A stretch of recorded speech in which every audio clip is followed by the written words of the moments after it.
ہجرت عمر قریش کے روز افزوں ظلم و ستم کی شدت سے صحابہ کرام اکتا گئے تو انہیں ہجرت کر جانے کی اجازت عطا ہوئی۔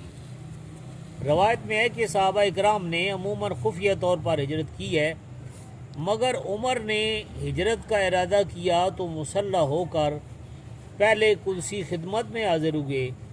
شہر میں ہجرت عمر کا ایک شور مچا ہوا تھا، کفار ٹولیاں ٹولیاں راستوں میں کھڑے تھے۔ عمر بشمشیر بکف جمع غفیر چیرتے ہوئے حرم میں تشریف فرما ہوئے۔ شمشیر بکف ہاتھ میں ننگی تلوار ڈپی، حرم میں تشریف فرما ہوئے، با اطمینان طواف کیا۔ نفل ادا کرنے کے بعد بآواز بلند کہا، جس شخص کو اپنی بیوی بیوہ کرنے کا شوق ہے یا وہ اپنے بچوں کو یتیم کرنا چاہتا ہے، وہ اس وادی کے باہر مجھ سے ملے۔ جس بیوی رہنے ہونا چاہتی ہے یا بچے یتیم ہونا چاہتے ہیں، وہ میں لا کے مل پاؤ، میں سب کچھ میں کر دیتا تھوڑا۔ مدینہ پہنچ کر محلہ قباء میں اچھا جی، مدینہ میں پہنچ کر محلہ قباء میں رفاع ابن عبد المنذر کے ہاں فروکش ہوئے۔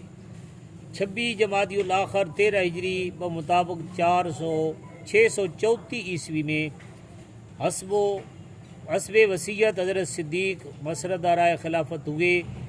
10 برس 6 ماہ کچھ دن خلافت کی۔ 10 سال تو کچھ 6 مہینے تو کچھ تھوڑا جائے دن۔ انگریز آدھے انگریز ہون بھی کہ 2 سال اگر عمر اور بھی دنیا سے رہ رہا دینا تو دنیا تک کافر کوئی نہ رہا۔ اتنی بس کر دینے کسی موضوع تو بند کرنا۔ اچھا یہ 24 ذی الحج 23 ہجری لکھ دین شہادت، لیکن عام روایت وچ یکم محرم نو ہے جی۔ حضرت عمر مسند خلافت پر متمکن ہوئے۔ حدود عرب کی طوائف الملوکی اور اس کے آس پاس کی منتظمہ سلطنتوں کا نقشہ پہلے ہی سے مبارک ذہن میں مکمل طور پر کھنچا ہوا تھا۔ سب سے پہلے ملکی انتظام کی طرف توجہ مبذول فرمائی۔ عہد نبوی لمبا نہیں بدبو نہیں پیسہ تو لینا ہی نہیں۔ اچھا، عہد نبوی سے عہد صدیق تک ملکی انتظام، اہتمام جنگ اور تجاویز معاہدہ وغیرہ معاملات عامہ کا مختار عام فوجی سپہ سالار ہی سمجھا جاتا تھا، لیکن اس وقت تک اسلام خطہ عرب ہی کے اندر محدود تھا۔ حضرت امیر اپنی آنکھوں سے کابل، خراسان سے مراکش و افریقہ تک لا انتہا لڑائیوں کا سلسلہ دیکھ رہے تھے، اس لیے آپ نے اپنے انتظامات کو مختلف محکموں تک میں تقسیم کر دیا۔ سرحد پر فوجی چھاؤنیاں مقرر کیں، ملک کے اندرونی انتظام کیے، محکمہ حفظ امن پولیس قائم کیا، دیہاتوں قصبات کے لیے مرکزی دائرے متعین کیے۔ سرحد شام کے اندرونی انتظام پر ابو عبیدہ ابن جراح مامور ہوئے۔ فوجی سپہ سالاری اور جنگی خدمت کی بست و کشاد خالد بن ولید کے سپرد ہوئی۔ پہلے حضرت خالد ہی ان دونوں خدمتوں کے مختار تھے۔ جو لوگ کہتے ہیں کہ امیر عمر نے خالد کو معزول کر دیا تھا، یہ غلط ہے۔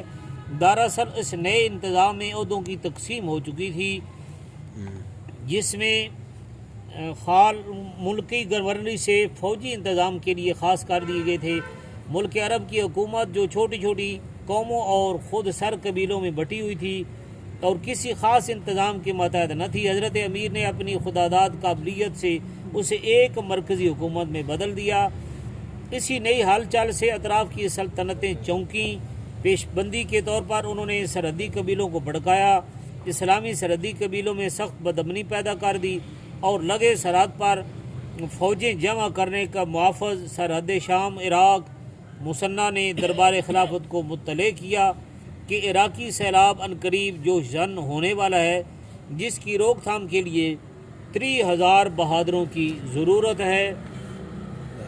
اگو مہم ہیرا نویں مضمون ہے۔